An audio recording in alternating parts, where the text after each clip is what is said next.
Okay, I think I might be ready here. Oh, thank you, Shazam, for doing that song. I don't know if there's a more beautiful song than that. It just opens my heart every time I hear it, and especially when you sing it. So thank you. At the Home of Truth, we have our own principles, but we also have the International New Thought Alliance principles. And I want to read number 9, because what I'm talking about is in number 9 here. Number 9 is, we affirm expression of the highest spiritual principle in loving one another unconditionally, promoting the highest good for all, teaching and healing one another, ministering to one another, and living together in peace, in accordance with the teachings of enlightened teachers. So that's kind of where I'm coming from in this. And I want to start off by saying, you know, we're doing the dance of light and dark. And when my son Max, who's 31 now, was 3, and we were traveling down to Southern California to see my dad, we were looking out the car window, and we could see all these stars. And I said, Max, what do you think those stars are? And he said, those stars are shining down on me, and I'm going to shine back. And I just thought, wow, that is the mission of my life. That is the mission of my life. And in that spirit, I want to lead you in. This is a long meditation, so I'm going to have you get really comfy. This is like a 6-minute meditation. It's the stardust meditation that my teacher, Wendy Palmer, sent to us recently. So I want y'all to just get nice and comfy where you are. If you want to close your eyes, you can. You don't have to. And feel the ground beneath you. The earth, Mother Earth, holding you in her lap, welcoming you, loving you however you are at this moment. Sense the spaciousness of the sky around you and above you. That sense of spaciousness that allows you to grow and that can flow in and out and calm your body and massage your heart and soothe you. And you might think of this rain stick as that sense of all your cells settling into the support of the earth.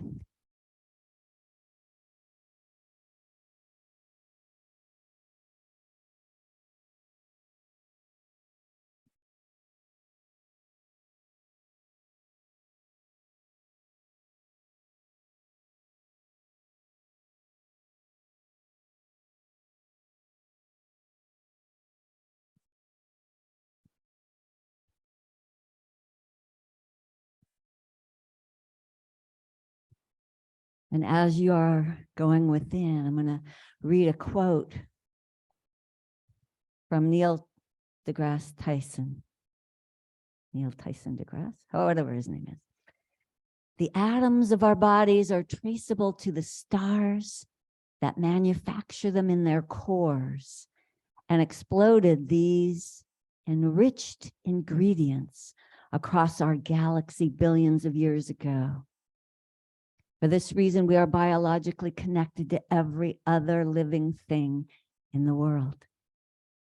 We are chemically connected to all molecules on Earth, and we are automatically connected to all atoms in the universe.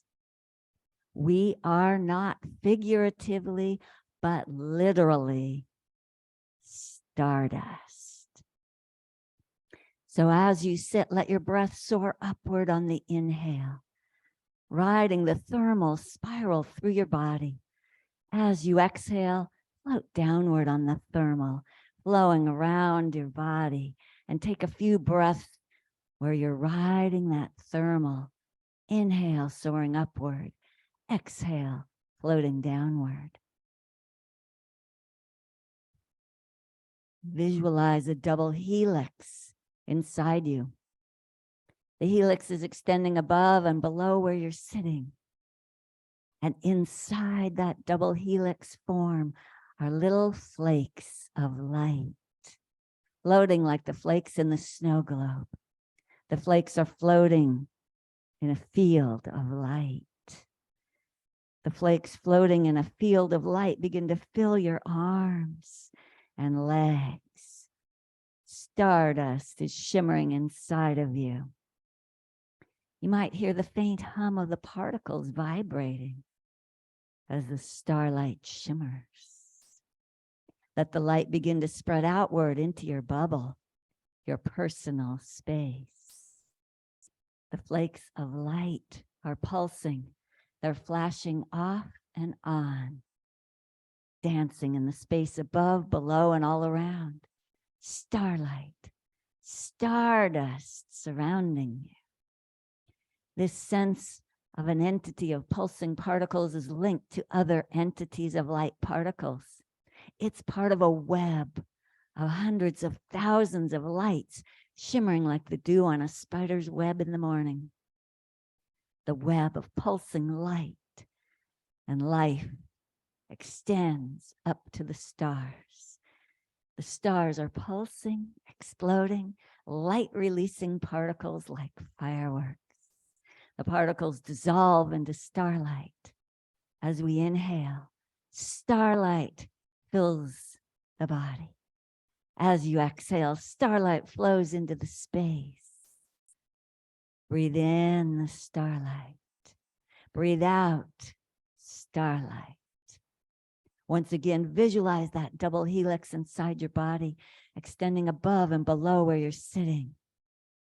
Inside that double helix, little flakes of light floating like flakes in the snow globe, floating in a field of light.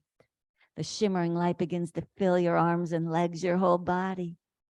In listening, we might hear the faint hum of the particles vibrating as they begin to dance. The light begins to spread out, filling your bubble and beyond. The light is pulsing, flashing off and on, dancing in the space around you. The entity of pulsing light particles of stardust is linked to other entities of light particles, part of a web of hundreds of thousands of lights, shimmering like the dew on a spider's web in the morning. The web extends all the way to the stars. All the light is pulsing. The stars are pulsing, exploding light, releasing particles like fireworks, and particles dissolving into starlight. As you inhale, starlight fills your body. As you exhale, starlight flows out into the space. Breathe in the starlight. Breathe out the starlight.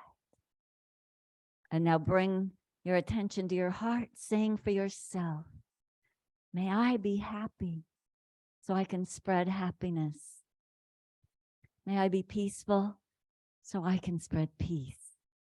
May I be filled with love so I can spread love. And bring before you the faces of your loved ones, seeing them smiling. May they be happy. May they be peaceful. May they feel loved and learn whatever lessons they need to learn as easily as possible. Let your awareness radiate out over the entire planet and say for them, may all beings be happy. May they know peace, and may they be free from need and greed. Visualizing starlight surrounding our planet, stardust connecting all the galaxies, tiny points of light, pulsing and vibrating, and know without a doubt, it's all connected.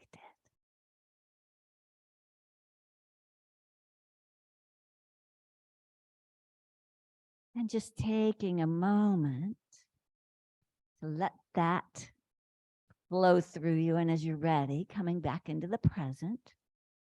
Although you can stay there if you want. That's fine too. My talk is holding each other in the light. And Henry James said there are 3 things in human life that are important. The first is to be kind. The second is to be kind. And you guessed it. The third is to be kind.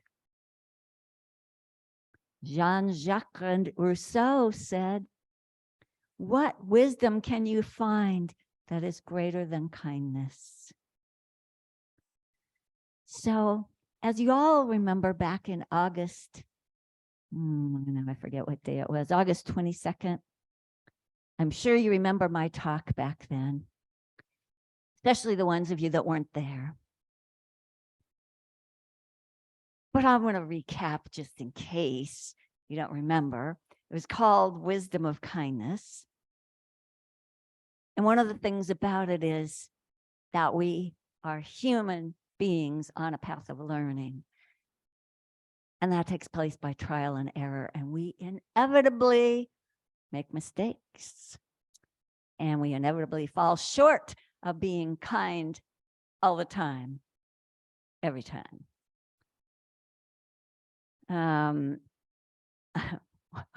One time when Max was maybe 2 years old, my mom and I had taken him somewhere. We came back home.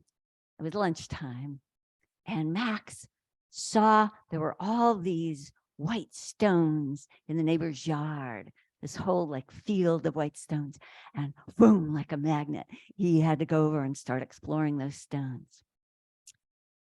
And after a couple minutes, my mom said, "Time for lunch." And I said, "I'll be ready for lunch when Max finishes exploring these stones."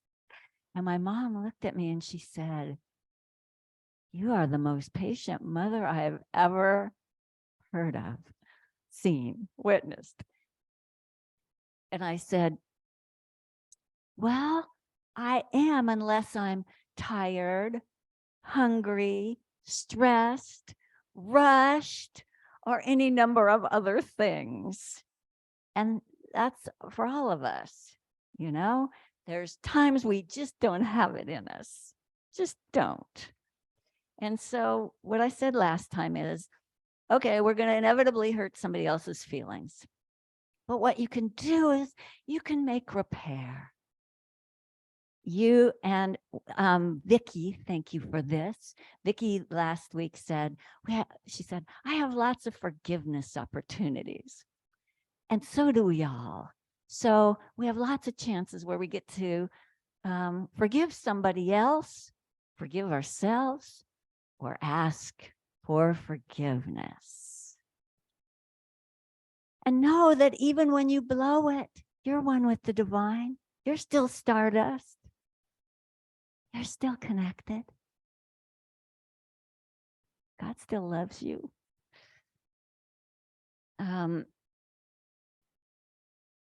So there's 5 things that I believe you must be able to say in order to have healthy, loving relationships.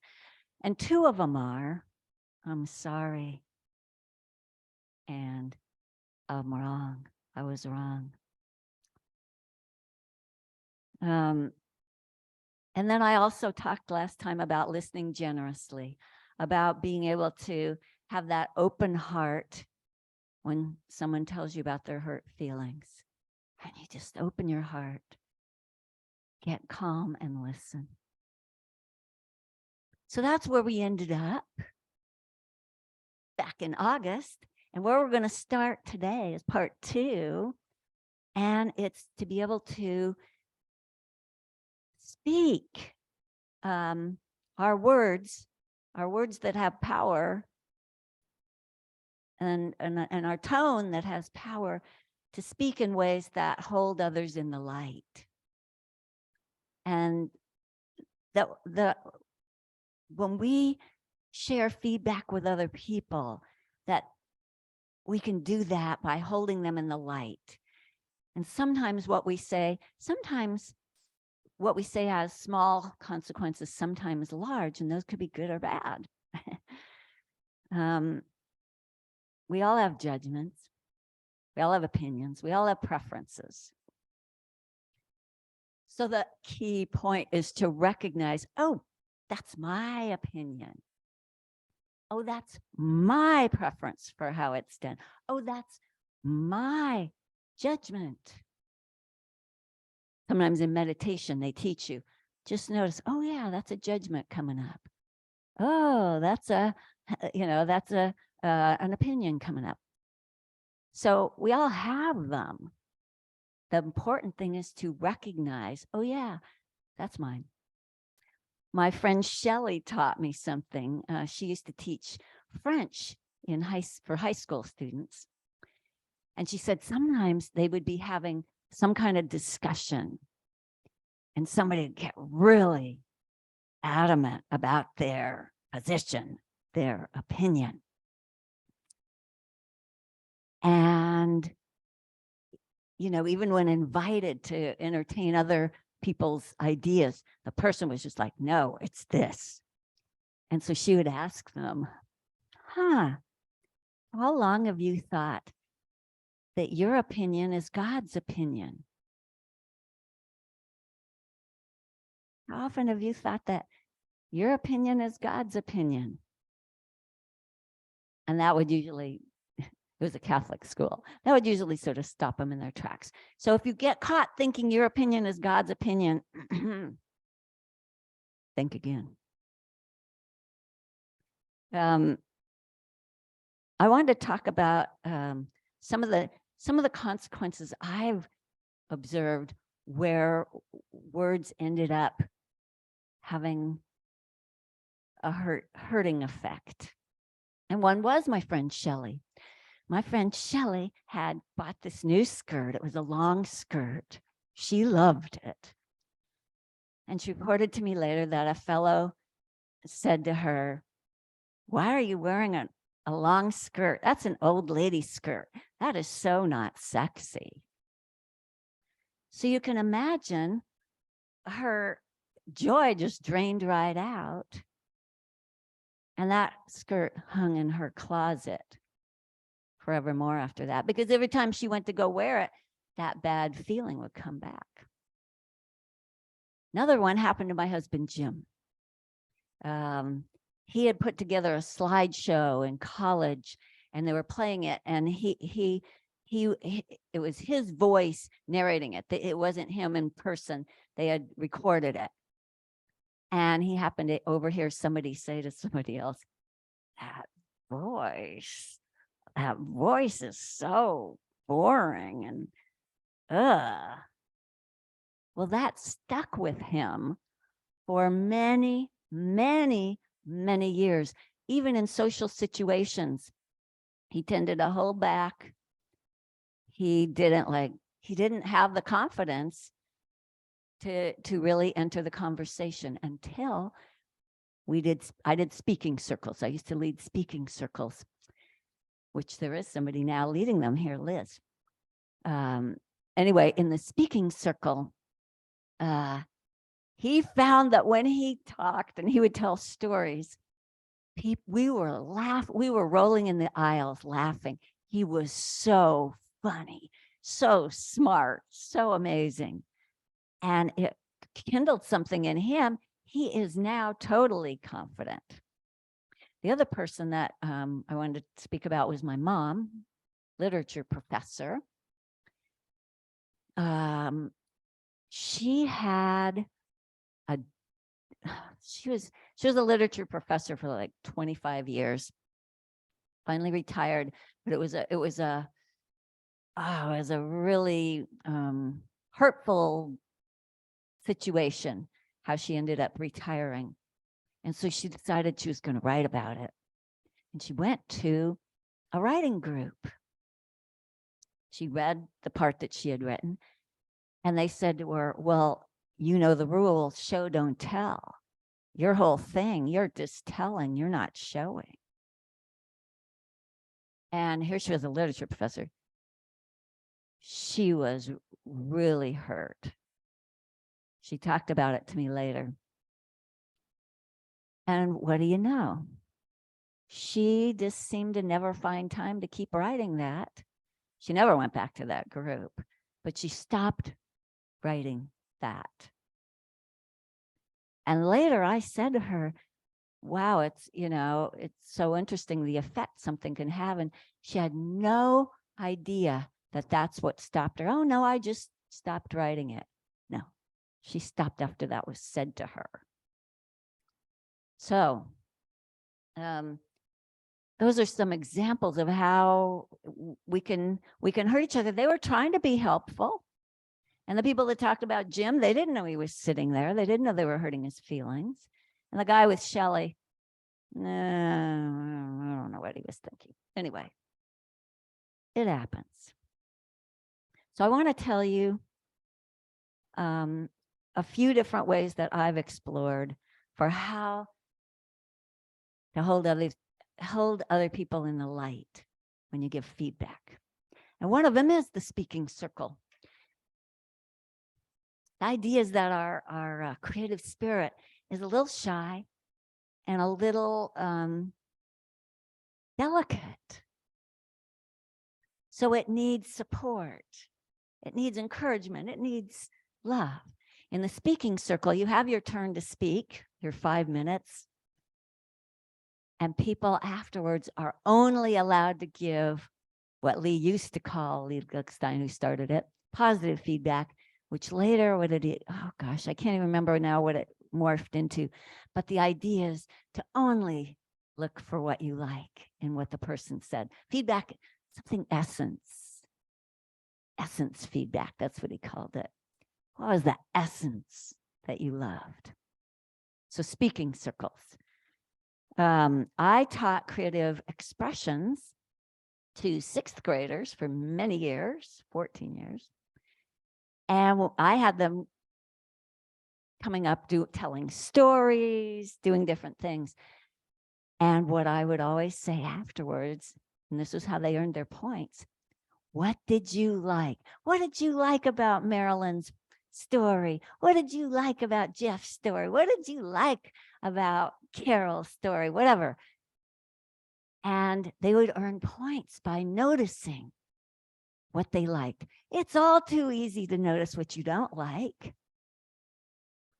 It's natural. We're going to do it. You're going to do it. You tuck those little judgments back there and you go, oh, yeah, that's judgment. That's judgment. That's judgment. And you say what you liked, which is in a way also a judgment, but it's an encouraging thing to say. So my kids learned how to look for what's beautiful, what they like. Now at my school, there was this wonderful thing that they said, and this was for us. We were called facilitators, not teachers. This was for us, but this was to teach our classes that when somebody does their project or does whatever it is they're presenting, that your feedback had to meet 3 criteria. Number 1, is it specific? Does it relate? Does it something specific that they'll be able to relate to? Number 2, is it helpful? Will they be able to take that feedback and use that to help craft in whatever way, to help shape it? Is it helpful? And number 3, is it kind? Is it kind? Are you saying it in a kind way? Are you feeling kindness in your heart? Does the other person feel that it's kind? Is it specific? Is it helpful? And is it kind?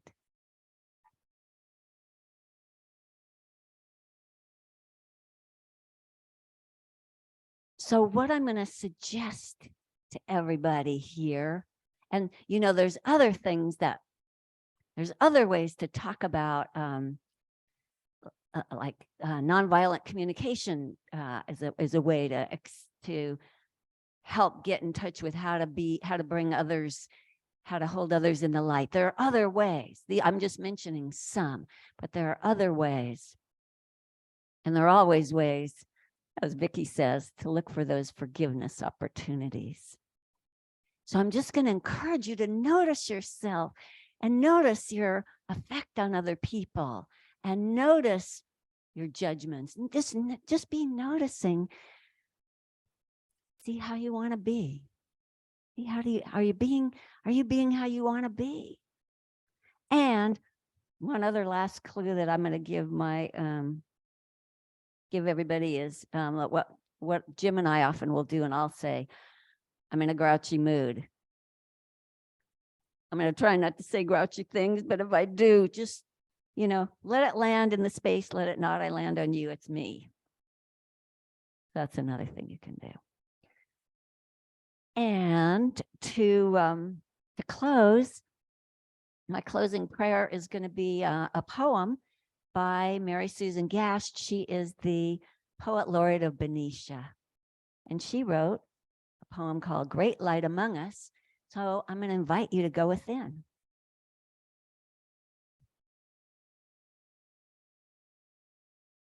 In the cold winters of grief, in the dark hours of fear, during the times when we merely endure, when hope sluggishly opens its dulled eyes to squint at incinerated towns and devastated lives, we long for a light to cut through the bleakness of oppression, the shadowlands of loss, the gloom of despair, the dusk of depression, the fog of loneliness. The prophet Isaiah spoke of a light that will shine when a great fire is made of all the implements of war, all the machinery of injustice, all the barbs of cruelty, all the frost of indifference. And its blaze will fill the skies with light as outlandishly brilliant as the aurora borealis, with warmth as sustaining and unquenchable as a child's trust or a parent's devotion. You who bring compassion, courage, and relentless commitment to bear on this planet and its peoples. You who bring acts of artistry and nurture to bear on the human condition in all its glory and particularity.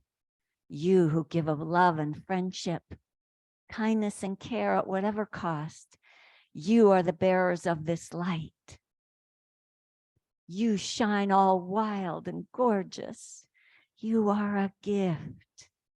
You glow with the northern lights and keep the flame alive. And you are, and you do. Thank you all.